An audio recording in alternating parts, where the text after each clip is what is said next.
many of you have sat in the doctor's office and you feel like, well, gee, I know more than the doctor does about health, and nutrition, and supplements? I mean, 20 years ago, you would have been the exception. Today, you're becoming the rule. So it tells us, it's symptomatic of a very desperately flawed medical system, right? So Undoctored takes that message a little further.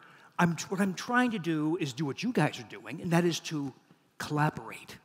You know, I'm always impressed how much a school teacher knows about health, or an engineer, or a supplement manufacturer, or a salesman. People have their own little unique expertise, little knowledge, experience, and we fold it all together, and wonderful things happen. But I will not be talking about my programs. But just quickly, for those of you not unfamiliar with my stuff, so you've been hearing some very lofty levels of conversation from people like David Wolf and Dr. Stephen Gundry. My program, the basic program, is not quite so fancy. It's just a basic program. But if you do this basic program, a lot of stuff goes away. So it's basic, and by now you've probably heard a lot of this already.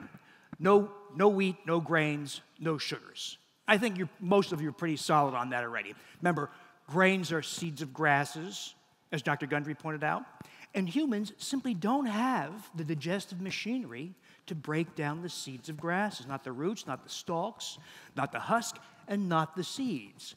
But people often don't realize that the ciabatta or bagel you had in January can generate rheumatoid arthritis by September.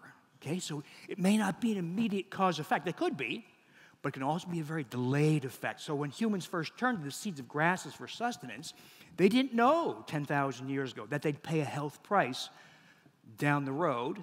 And now we have this situation where agribusiness has amplified, exaggerated the problems in wheat and grains as the glyphosate residues, GMO, lectins, and all the other issues surrounding grains, gliadin-derived opioid peptides, right, that stimulate appetite and cause mind fog. So that collection of problems in wheat and grains, we simply undo by eliminating wheat and grains, the food most celebrated by all nutritional authorities, including the U.S. Department of Health and Human Services, and the USDA, and the American Diabetes Association, the American Heart Association, Academy of Nutrition and Dietetics, all agree you should all eat every day, every meal, every snack, healthy whole grains. So I think most of you understand that argument by now. Whoops. Vitamin D. I've not been quite as aggressive as Dr. Gundry, but I come from Wisconsin. I come from New Jersey, but I work in Wisconsin now, where that climate is very sun-deprived, right? And when you give that population vitamin D, spectacular things happen. Now, even more so, combine vitamin D with wheat and grain elimination, even bigger things happen. So vitamin D, at the top of your list for things to get absolutely right. I aim for a more modest level based on such observations as the Maasai and other populations that live wild tend to have blood levels no higher than 50. Not as low as we do, certainly not as low as in Wisconsin or Chicago, where I see people with 5 or 7 nanograms per milliliter. But aiming for 60 to 70. You know, if you're a young lifeguard wearing a skimpy bathing suit in Miami, what will you're young, what will your 25 hydroxy vitamin D blood level be? 80, 86, 90, okay? So I take that to mean if a kid can achieve it, it must be tolerable, physiological, and normal. So I compromise with this range. But regardless, we could argue about the details, but that alone is a big factor. Fish oils become kind of boring, right? But don't forget, omega-3 fatty acids, EPA and DHA, are among the most important things you can do. There's a bunch of malarkey about how to prevent dementia. There's a ton of nonsense out there. We're going to touch on that. But one thing you can do that has been confidently shown to prevent cognitive impairment is fish oil. It's the mortar in your brain. The DHA in fish oil, more so than the EPA, is a very crucial component of brain tissue. So we get a lot of fish oil.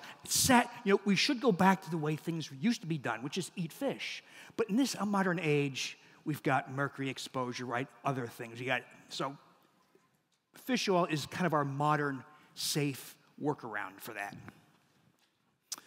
Magnesium, because you drink filtered water, you must, right? You can't.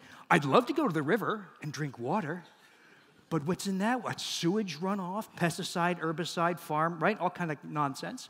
So we have to filter our water, and water filtration is very effective at removing all magnesium. Modern crops, you've heard this before, are reduced in magnesium content, and if you ate grains in past, 60 to 70% of all magnesium in your diet was bound and you pooped it out from the phytates in grains. So we all start this basic process with profound magnesium deficiency. And it can show as higher blood sugars, higher blood pressures, muscle cramps, heart rhythm disorders, migraine headaches, and a variety of other factors. Now, by the way, if you're interested in replacing your magnesium, all of you should be, see my books or I post on my Wheatbelly blog, my Undoctored blog, the recipe for magnesium water. It's the best form of magnesium you can get. It's a quick reaction between carbonic acid, carbonated water, and milk of magnesia. Good old-fashioned, disgusting milk of magnesia, magnesium hydroxide. You do a quick reaction, you get magnesium bicarbonate and water.